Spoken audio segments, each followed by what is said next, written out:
You're watching Inspire Now, and what happens in the next 5 minutes will make you rethink the difference between instant anger and strategic patience.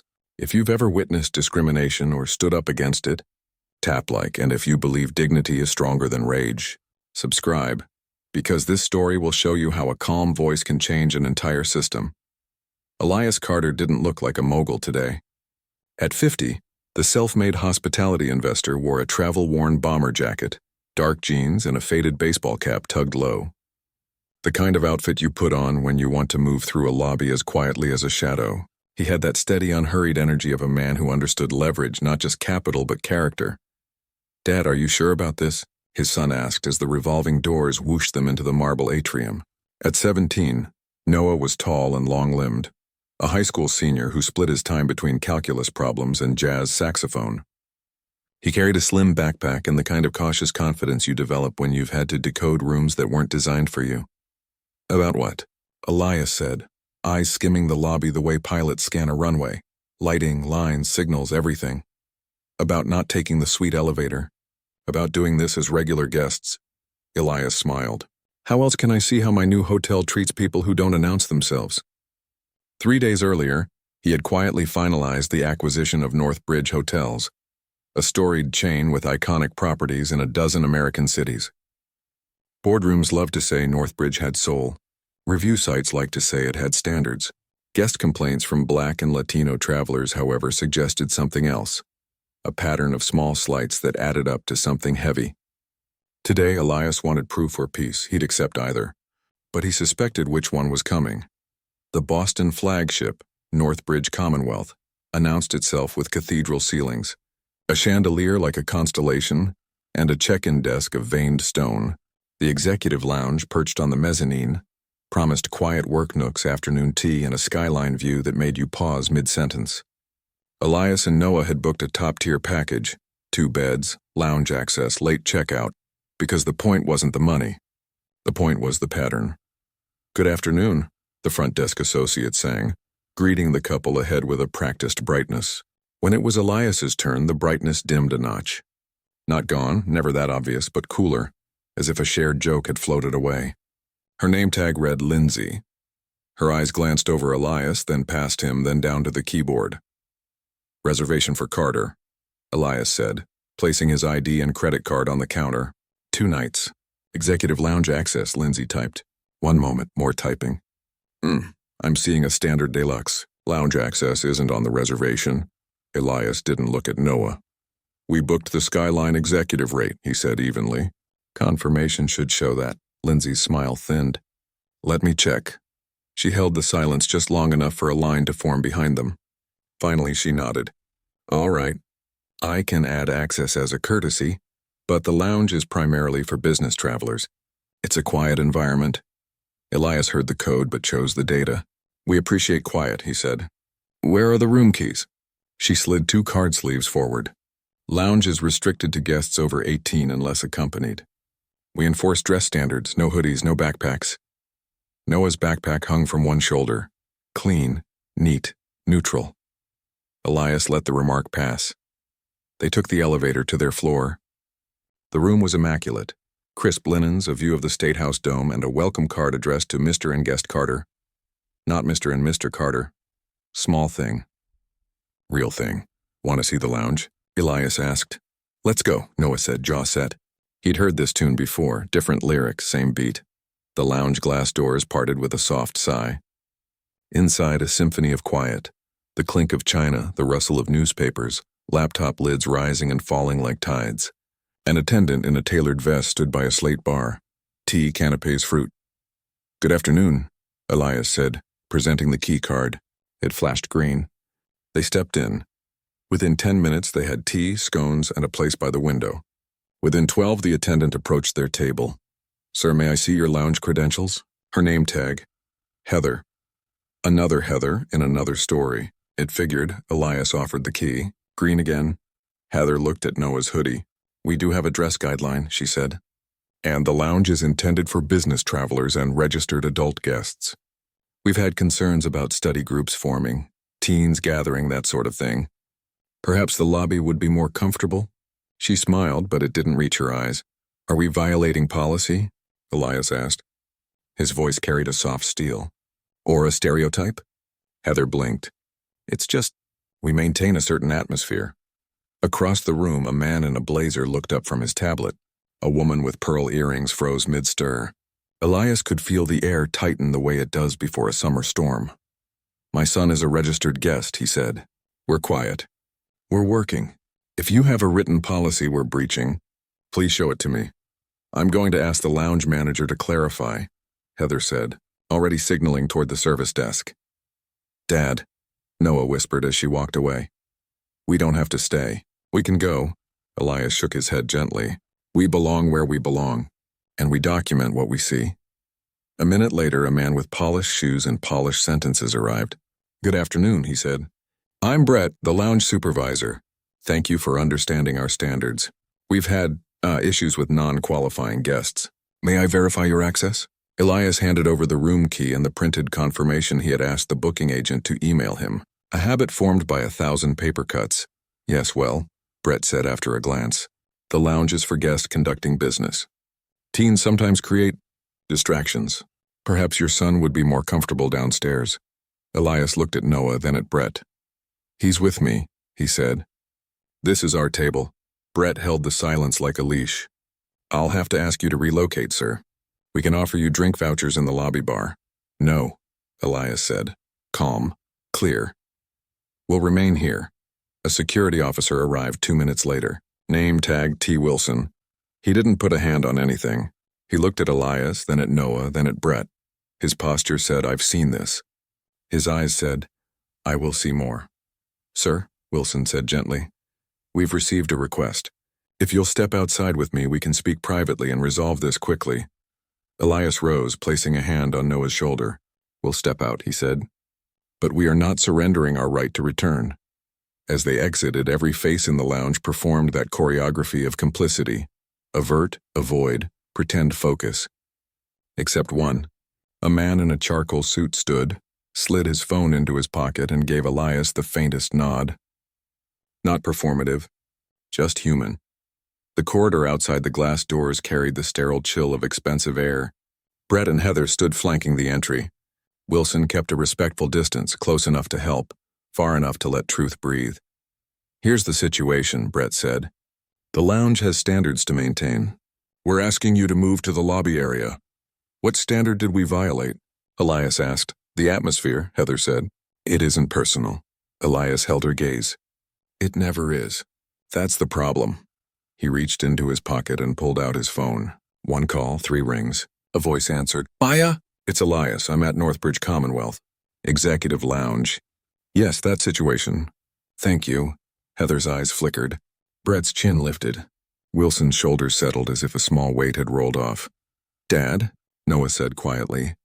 What did you just do? Exactly what I taught you, Elias replied.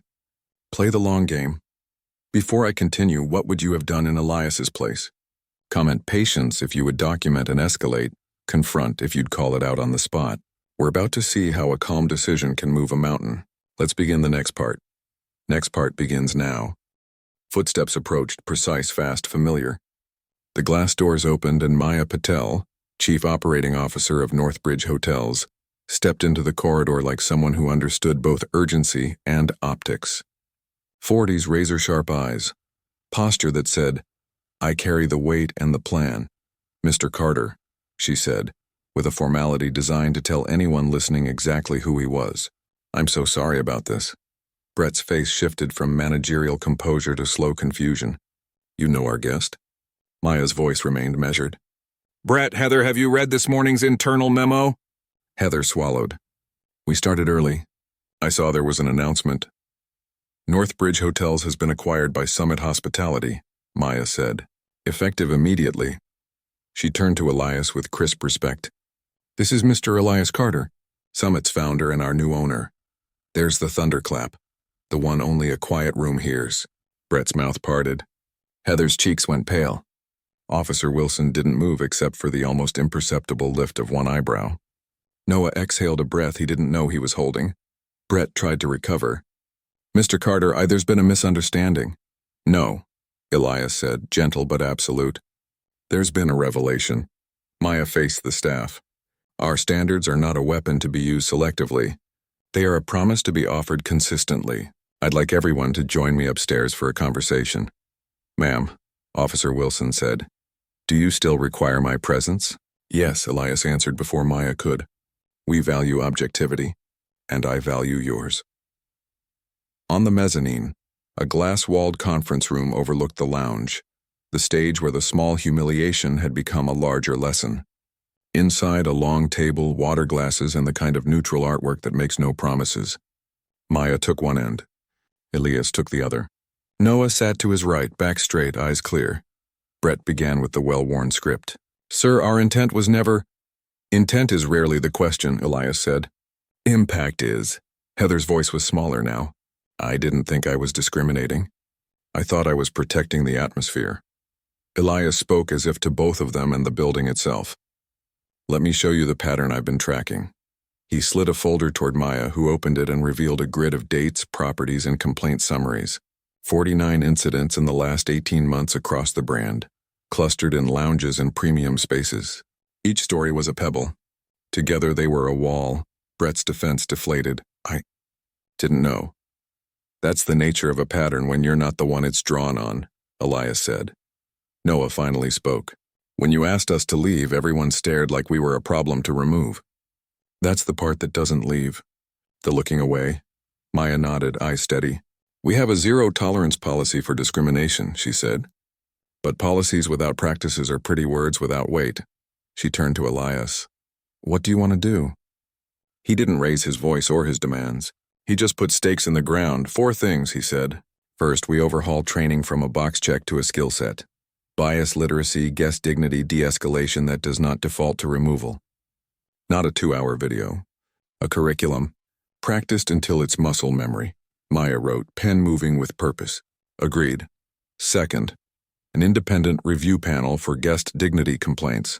Quarterly reports sent directly to the CEO and the board. Patterns tracked. Patterns corrected. Done.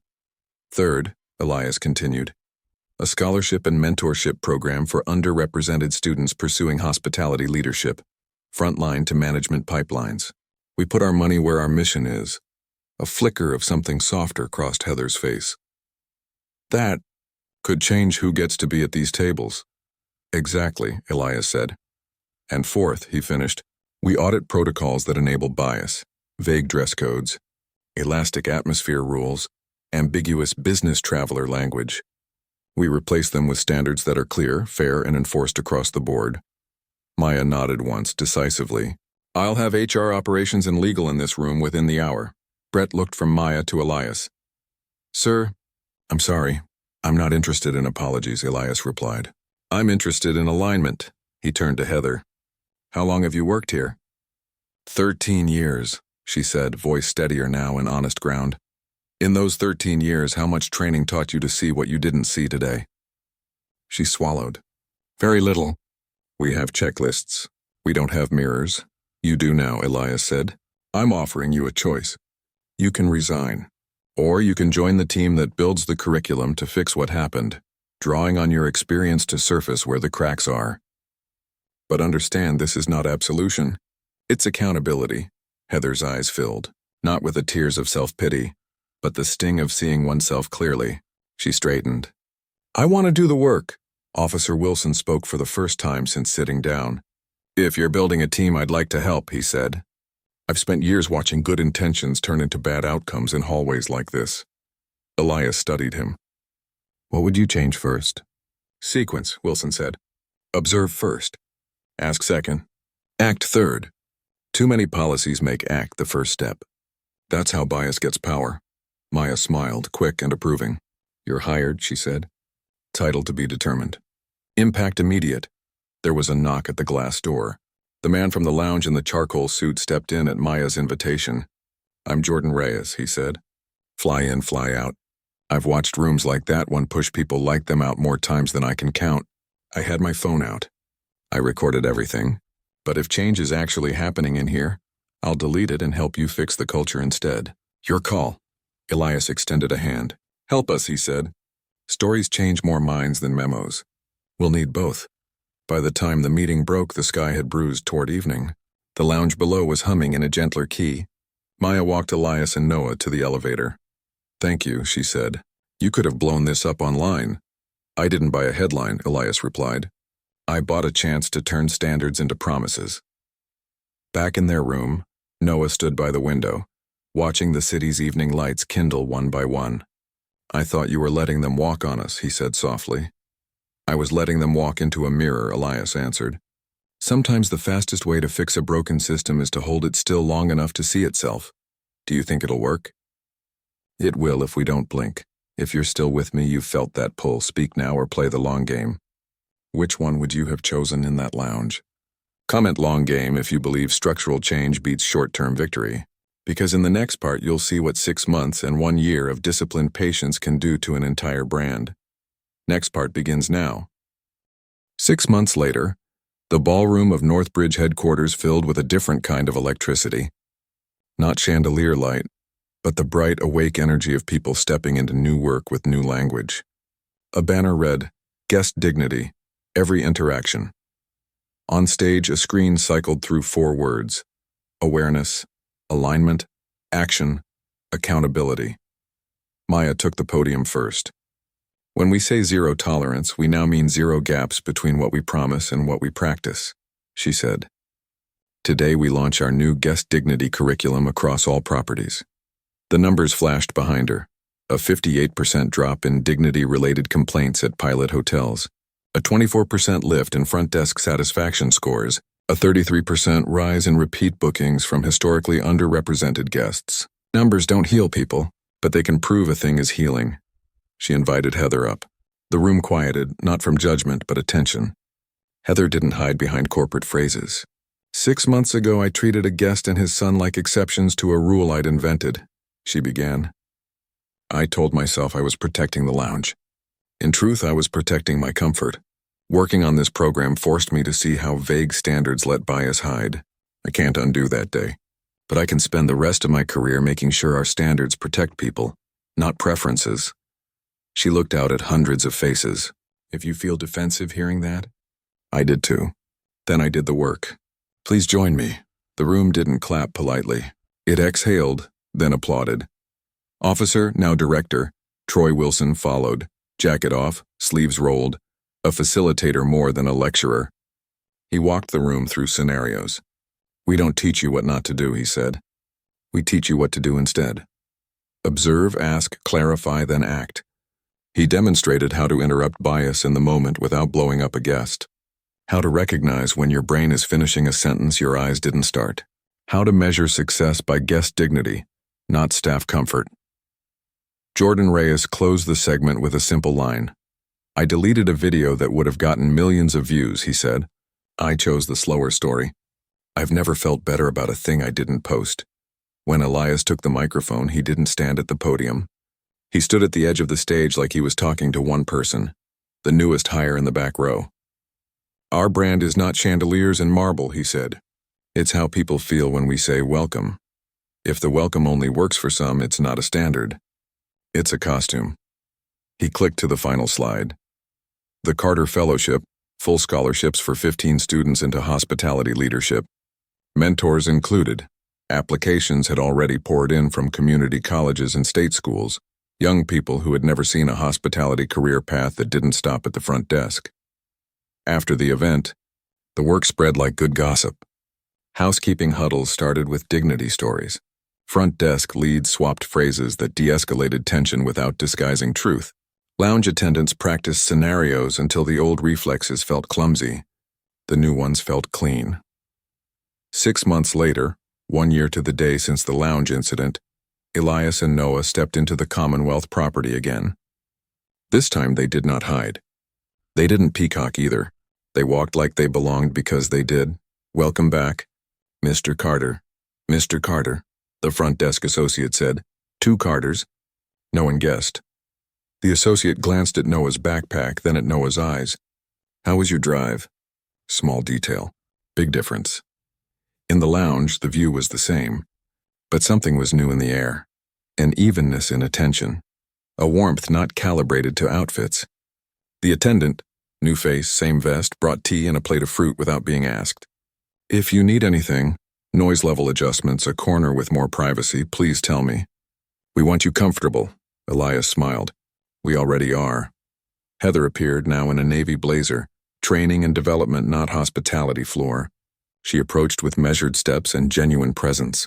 Mr. Carter, Noah, thank you for being here today. Thank you for doing the work, Elias said. She nodded toward a group in the corner, 3 new hires, notebooks open, listening to Troy, who was drawing a triangle on a whiteboard. Observe, ask, act. We close out our final wave of training this week, Heather said. We're at 94% completion. Complaint numbers continue to fall. Jordan arrived a moment later, grinning. I'm here to audit, he said, and to eat your scones. In that order. Noah looked across the room at a black couple in business attire, a Latina mother with a sleeping toddler, 2 grad students whispering over laptops, and a white-haired veteran reading the paper. No one looked like they didn't belong. Everyone looked like they were simply there, the way a public promise should feel. Dad, Noah said, that day, I thought you were letting it slide. I was letting it settle, Elias said, so everyone could see the imprint. The intercom chimed softly in the lounge, a staff announcement reminding associates to review the new clarity standards for dress code language, specifics, not vibes. In the corner, a wall display looped short clips from the curriculum, how to welcome every guest, how to slow down your snap judgments, how to keep standards from becoming stereotypes. Elias and Noah finished their tea. On their way out, an older guest with kind eyes stopped them. You're the reason this place feels different, she said. I don't know the whole story. I just know I feel seen. Then we're doing it right, Elias replied. Back downstairs, Maya met them by the elevators. We just signed licensing agreements, she said, eyes bright. 2 national brands will implement our curriculum in pilot markets. They're paying to use what we built. Good, Elias said. Let the slow story scale. They stepped out onto Commonwealth Avenue. The fall light made everything look newly washed. People hurried by with coffees and canvas bags and 1,000 private plans. Noah tucked his hands into his jacket. I used to think power meant never getting disrespected, he said. Now I think it means you can turn disrespect into design. Elias laughed softly. That's it. Power isn't the volume you shout with. It's the architecture you build. They walked a block in silence, the kind that feels full, not empty. Noah broke it. Someday I want to run this with you, he said. Not just the investments, the training, the standards, the scholarships, the whole blueprint. You already are, Elias said. If this story moved you, if you've ever had to choose between a clapback and a comeback, tap like and subscribe to Inspire Now. Tell me in the comments. Have you ever used strategic patience to change a room, a rule, or a mind? Would you have gone public on day 1 or played the long game? There's no single right answer. There's just the next right action and the one after that. Here's what I hope you'll take with you. Bias thrives in vagueness. Dignity lives in clarity. Anger is honest, but patience is surgical. The long game is not silence, it's strategy. And sometimes the strongest thing you can do is hold a mirror so steady that even a brand can't look away.